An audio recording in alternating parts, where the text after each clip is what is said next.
Olá, fã de Star Wars! Chegamos no terceiro episódio de Bad Batch e, pra mim, pelo menos, estão mantendo o tom dos primeiros episódios. Não sei quanto você.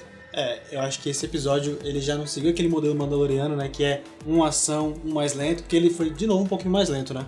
Porém, eu acho que ele acrescentou muita coisa à mitologia de Star Wars. A gente teve duas tramas acontecendo em paralelo, uma trama com Bad Batch e outra trama lá em Camino, que eu acho que vai desenrolar pra algo muito mais na frente. A parte de Camino foi exatamente o que a gente viu lá no primeiro episódio, né? Que é a substituição dos clones, fazendo aí a alusão ao nome do episódio, que, novamente, o Império ele precisa se sustentar, precisa achar meio que fique mais barato, né? Porque eles estão se militarizando e não tem como gastar tanto assim para produzir clone, né? Então a ideia é justamente recrutar mais pessoas para se juntarem, e é aí que a gente vê a criação de uma força nova. Inclusive. Exatamente. Eu acho que vai rolar uma parada meio sucateal que já tem, sabe?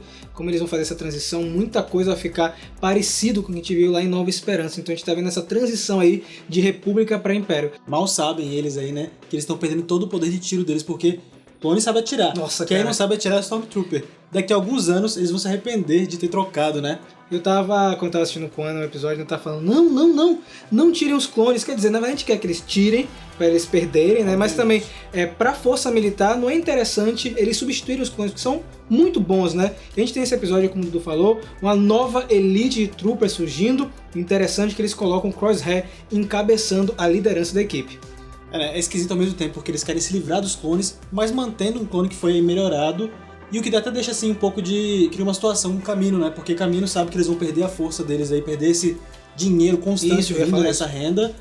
Mas eles talvez saibam aproveitar de alguma maneira, criem outras coisas, façam um outro arranjo com o Império, né? Porque eles sabem que eles querem coisas parecidas com o Crosshair, coisas melhoradas, eles querem clones melhorados, né? Então quem sabe mais pra frente aí, o jeito de Camino continuar aí, né, nas negociações e tal, eles não sigam pra um caminho similar. Falando em Crosshair, eu senti nesse episódio que ainda depois de ter mexido no chip inibidor dele, eu ainda sinto que ele tem emoções relacionadas a seu antigo grupo. Eu sinto que em algum momento, talvez na primeira temporada ainda, talvez ele volte pro lado que ele era antigamente. Eu acho que talvez ele tenha um momento redentor sim, mas ao mesmo tempo que ele tem, dá pra ver que ele, quando ele entra no quarto lá, que ele se liga ainda com os companheiros antigos dele, tem alguma coisa lá no fundo. Eu acho que o Crosshair ele ainda, sabe, é muito do cara de seguir ordem. Sim. E talvez no fundo ele nunca consiga quebrar totalmente isso. E no final da série ele morra, por exemplo, salvando eles, ele se sacrifique pra salvar eles, né? Eu vi muita gente comentando exatamente isso, que o Crosshair talvez morra no final da temporada como uma redenção também, né? E tem outro lance muito bacana, que a gente tem outro personagem sendo apresentado aí nesse episódio, que é o Vice-Almirante Rampar. Não sei se ele vai ter algum papel mais importante nessa temporada, mas parece que ele vai trabalhar em parceria com Tarkin. Será que vai ser algo importante? Repetindo o que a gente sempre fala aqui, se um personagem aparece em Star Wars, geralmente ele volta, né? Então se ele tá aparecendo aí, eu duvido que até o final da temporada eles não voltem, que mais pra frente botem ele de novo. Ele tem muito tempo de tela, inclusive, ele que tem uma visão realmente de como o Império vai funcionar aqui pra frente.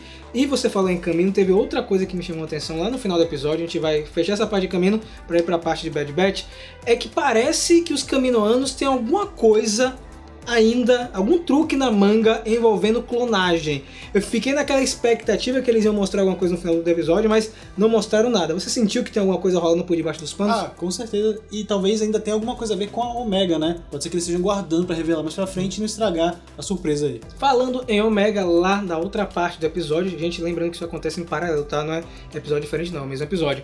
A nave do nosso esquadrão acaba sofrendo uma avaria e o capacitor vai pro saco. Ele é danificado, eles acabam caindo em um planeta. E esse episódio também serve para dar continuidade àquilo que a gente comentou no programa passado e também no nosso podcast. Serviu também para aproximar mais um núcleo do Esquadrão 99 com a Omega. Eles no começo do episódio mostram que a Omega não tem onde dormir, a comida ali tá toda racionada, eles ficam assim, não, ele vai ganhar parte dela, ok.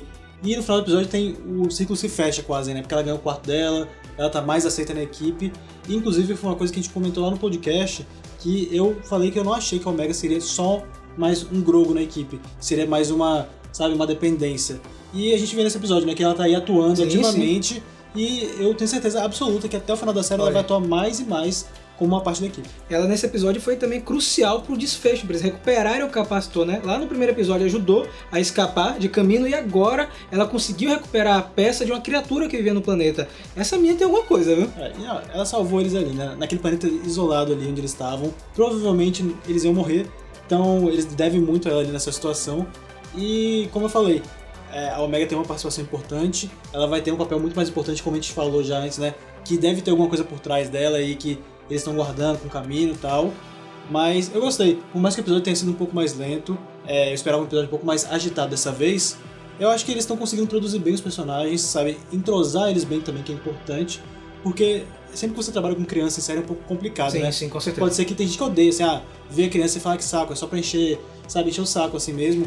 Mas eles estão conseguindo usar ela bem e também usar todos os personagens em volta dela de uma maneira, sabe, normal. E aquilo que a gente comentou, a relação dela com o Hunter parece que vai ser um dos motes da temporada. E quem sabe ela não tem uma relação em cada episódio com um personagem diferente. Por exemplo, no último a gente viu com o Hunter. Nesse episódio ela ficou mais próxima do Wrecker. Sim. E quem sabe depois ela não fique do Echo e do Tech também. Isso serve também para explorar os próprios personagens do Esquadrão. Na medida que você aproxima a Omega deles, a gente começa a conhecer um pouco do íntimo de cada um, porque a gente não conhecia deles. E agora a gente vai meio que desconstruindo os personagens, talvez até o final da temporada. Seguimos então nessa aventura, tem mais alguns episódios pela frente, são 16 episódios nessa primeira temporada. Eu acho que vai rolar muita coisa porque não teve nenhum vazamento, e quando isso acontece é porque tem muito segredo envolvido em produção de Star Wars. Eu, pelo menos, até agora tô gostando bastante. Eu também. É bem provável que a gente tenha mais ligações com o Rebels, né? E outras também com a franquia em outros momentos.